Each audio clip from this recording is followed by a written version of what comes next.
Senator Robin Padilla ay nagbigay ng touching tribute para sa kanyang ina na si Eva Carino, na kasalukuyang dumaranas ng demensya. Sa kabila ng hirap, napapangiti pa rin si Mommy Eva sa musika na kanilang inaawit tulad ng Maalaala Mo Kaya. Para kay Robin, ang tunay na tagumpay ay makitang masaya ang kanyang ina, na nagbibigay sa kanya ng lakas sa gitna ng pagod bilang public servant.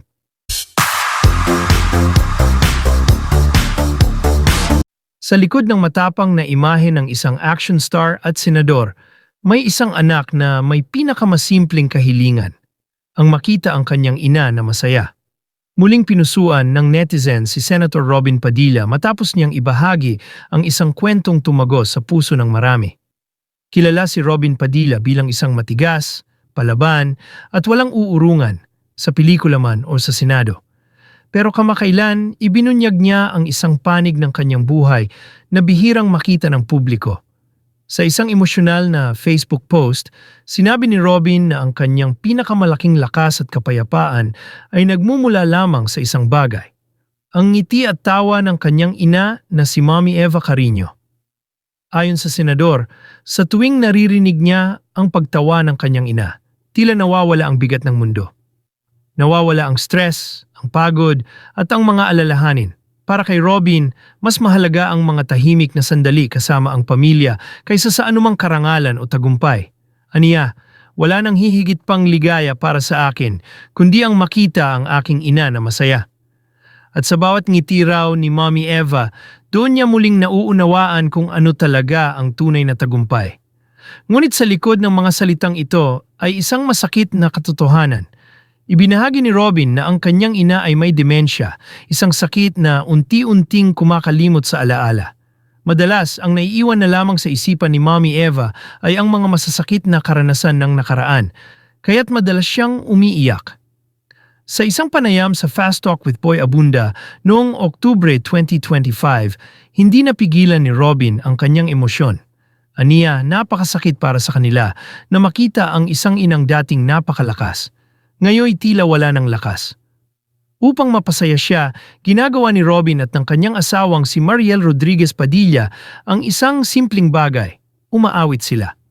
Kinakanta nila ang mga paboritong awitin ng kanyang ina at ng yumaong ama, tulad ng Maalaala Mo Kaya at Dahil Sa'yo. Sa bawat kanta, unti-unting bumabalik ang ngiti ni Mommy Eva. Sa kwentong ito, pinapaalala ni Robin Padilla sa ating lahat na kahit gaano tayo katatag sa mata ng mundo, sa puso natin, anak pa rin tayo. At minsan, ang pinakadakilang tagumpay ay hindi tropeo o posisyon, kundi ang makitang masaya ang ating magulang kahit sa simpleng ngiti lamang.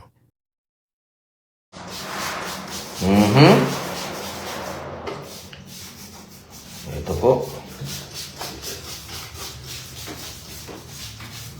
Wala po kami sa pagre-restore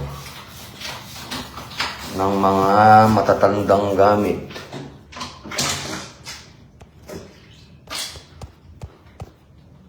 Ito ang matandang salamin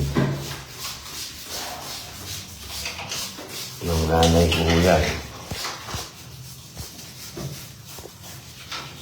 Hindi na masyadong katandaan naman, pero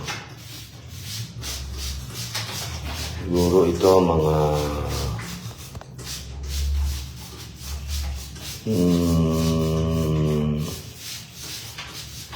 30 years siguro yan. Ito. O masigit pa. Kasi parang buhay pa yung tatay ko nung ginagamit ito Yung salamin na yan Ito ang matanda na. Hindi yung si Peter yung salamin. Ito ho, salamin pa namin ito sa Banawe hanggang mapunta sa Baguio, hanggang naiwan po ito naiwan ito nung nagkaroon ng lindol sa Baguio. Nung ibinenta ni Mama yung bahay namin doon, kasama yung mga lumang kasangkapan, Pati yung dining table ng lola ko, nandoon pa. Hindi namin na mapalad na nakuha yung dining table. Pero ito, sa kabutihang damdamin nung nakabili nung tahanan namin sa Baguio, ay eternal over po sa akin itong salamin na ito. Na alaala ng aming lola at ng aming mga naging tahanan. Yan, matanda na po ito. Ito siguro mga 40 ito. 40 anyos mahigit ito. Itong salamin na to. Ito mga 30 years mahigit ito. Yan po, nire-restore po namin kasama si Pedro at si Sister Jocelyn. Ayan o.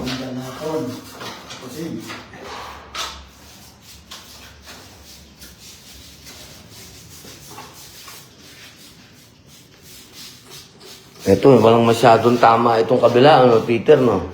Wala po. Hindi magandang Oo, ito. talagang Ito ang ano, ito ang tinamaan ng matindi. So, medyo talagang 40 mahigit na ho itong salamin na ito. Kaya, decorate na shell. kaya kanina ho, galing yan sa karton kung saan ipinadala sa amin. Galing po sa Baguio, sa kagandahan loob nung nakabili ng bahay namin doon. Eh talagang masasabi nating pwedeng tamnan ng kamote sa kapal ng alikabok. Pero ngayon po, ayan, unti-unting lumalabas na. Dati ho, punong-puno yan ng mga shell. Yan, mga shell ho yan lahat. Shell yan. Kaya, ngayon ay may mga natanggal na. Ayan ho. Ito yung mga natanggal no, na shell. Kaya yung mga yan ho, matanda na rin ho yan. Mahigit. Siguro sa dagat, matanda na yan nung kinuha. Mas tumanda pa nung nasa salamin. O, ayan ho. O, ha? Ito ang ginamit para pakintabin.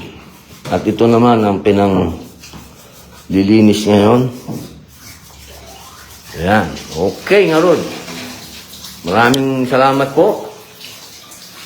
Assalamualaikum warahmatullahi wabarakatuh.